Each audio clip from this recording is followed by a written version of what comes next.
Salomga hozir men sizlarga simple, compound va complex sentence'larni tushuntirib beraman. Simple ya'ni sodda gaplar bu odatda bevon bo'ladi. Ular qanday bo'ladi? Odatda subject va verbdan iborat bo'ladi. Misol uchun I am working as a teacher desa bu oddiygina gap. Bittagina subject, bittagina verb. Mana bu verb de subject. İkinci misol ise we don't like chocolate. Biz chokoladni yoqtirmaymiz. Bu ham oddiy. Bitta verb, bitta subject.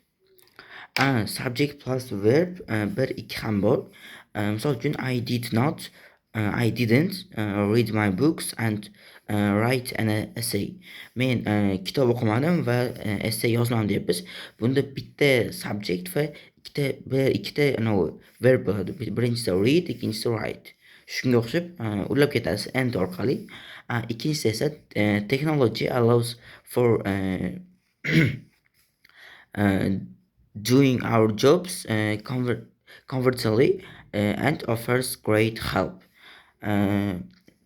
O'sha bitta gap o'sha ikkita bo'ladi. Ikkita verb bo'ladi.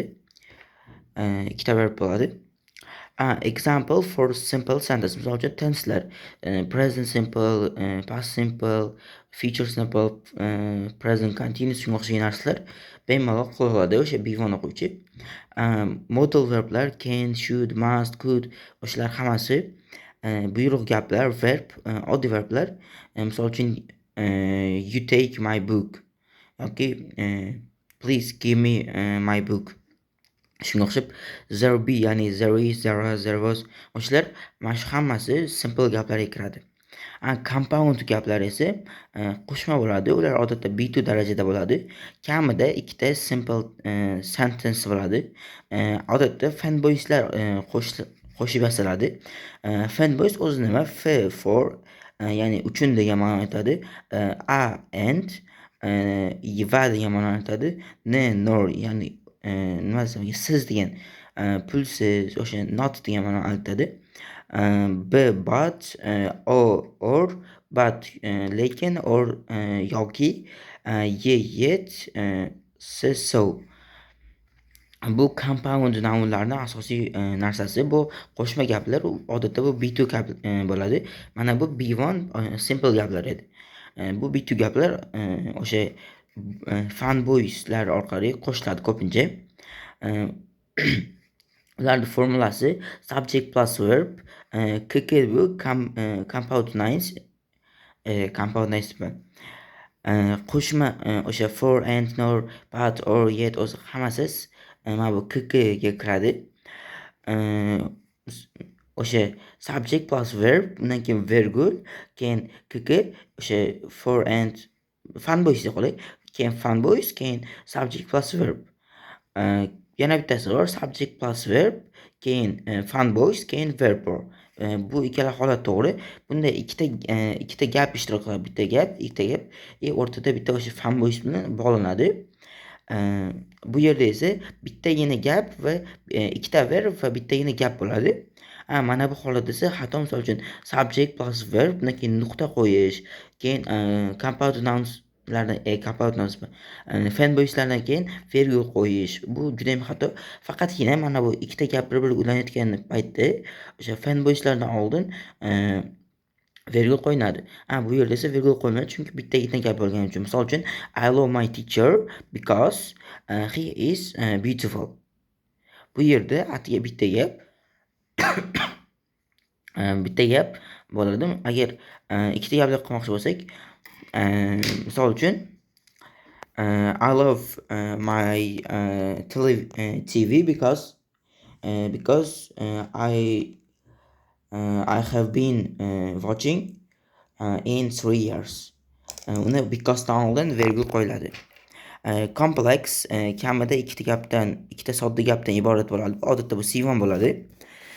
Complex gaplar subject plus verb va SC dan iborat bo'ladi. SC bu oddiy mana bunaqa fan bo'yislar emasda, for and nor, but bu oddiygina. Mana bunisi esa qiyinlari, misol uchun allowed, because ham har xil ma'nolar bor. So that, which, if, when, due to, in result, shunaqa vasha ko'p ma'nolari bor. Because ham o'sha SC ga kiradi. Bu qanday gap tuziladi? Birinchi subject plus verb, ya'ni bitta gapdan so'ng virgul. Xuddi mana shunga o'xshab, prosta bunisi qiyinroq bog'lovchilar. Mana bu SC bu qiyinroq bog'lovchi, prosta mana bu CC oddiy bog'lovchi. Qiyinroq bog'lovchilar ikki xil holatda tuzishi mumkin, ikkalasi ham bir xil. Misol uchun birinchi birinchi subject plus verb, keyin o'sha bog'lovchi, undan keyin subject plus verb. Misol uchun allowed, I am the teacher, smartest student in the class. The teacher doesn't like me. Allowed degan shunga qaramay degan ma'no edi, adashmasam, rost esimda yo'q. Mana bu qizil bilan olganlar ma'nosi to'liq, qorasi esa ma'nosi to'liq. Misol uchun if dek, yo'q if emas. Misol uchun when deya qo'yaylik. When I am the smartest student in the class. Qachonki men qachonki men sinfdagi eng yaxshi o'quvchi bo'lsam deyapti. Bu gap tugallanmagan. To'liqsiz gap, chala gap. Misol uchun prostagina yo'lda ketyapsizlar, qachonki men sinfdagi eng yaxshi o'quvchi bo'lsam deb gapni tugata olmaysizlar. Undan keyin bo'ladi. Undan keyin tugatish shart. Misol uchun o'rtoqlaringga qachonki men sinfda eng yaxshi o'quvchi bo'lsam deb gapirsang, keyin bo'ldi tugatsalaring, bu sen jinnimisan? Gap davomi nima bo'ldi deb so'raydi. Mana bu ikkinchi qismi esa, o'sha virguldan keyingi qismi esa bu to'liq gap. Misol uchun the teacher doesn't like me. Meni ustozim yomon ko'radi. Prosta meni ustozim yomon ko'radi desalang, mana bu sodda gap bo'ladi. Mana bu sodda gap, o'sha bimon.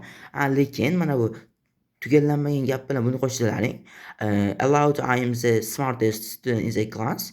The teacher doesn't like me.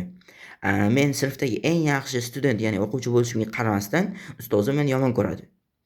Ya'ni mana bu qizildagi gap tugallangan gap. Buni shuni o'zini prosta ishlatsa ham bo'ladi, lekin mana bu qoradagi gap bu tugallanmagan gap. Prostagina oxiriga yetmay qoladi. Misol uchun because qo'ysak, men sinfdagi eng yaxshi o'quvchiman, chunki nimadir. Misol uchun the teacher doesn't like me, bu uncha to'g'ri.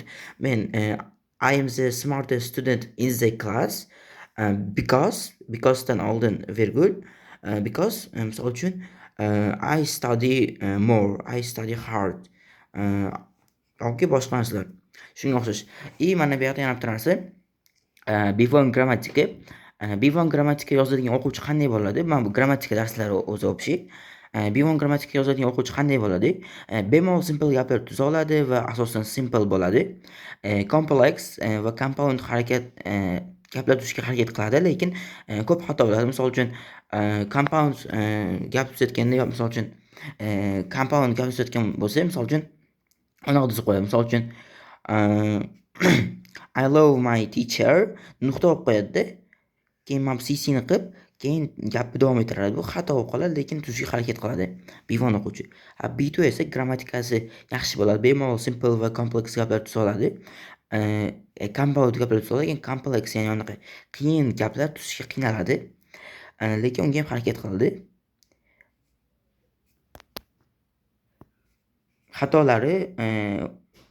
Xatolari bo'ladi, ammo tushunsa bo'ladi. Misol uchun mana bunaqa gaplar tuzib qo'yganiga qaramasdan, lekin tushunsa bo'ladi. C1 grammatikali o'quvchi simple bo'ladi va simple, compound, complex hamma gaplar tuza oladi. Kamdan kam degan, misol uchun butun boshli essayda atiga bitta yoki ikkita grammatik xato chiqishi mumkin. Xatolar bo'ladi, lekin yozuvga tushunsa bo'ladi. Misol uchun xatolar bo'lganiga qaramasdan bemalol matnga tushuna olasizlar. Hozir men deyarli 1 soatlik darsda 10 daqiqada tushuntirib berishga harakat qildim. Shunaqa gaplar. Bu meni YouTube'dagi birinchi videolarimdan bittasi. Bu kanalda sizlar self improvement va shaxsiy blog, matematika, ingliz tili, ishqib, study haqida qisqa ma'lumotlar olishingiz mumkin. Bemalol obuna bo'lib qolsangiz bo'ladi. Katta ehtimol bilan bu video uncha ko'p prosmotr olmasa ham men harakat qilib ko'rdim.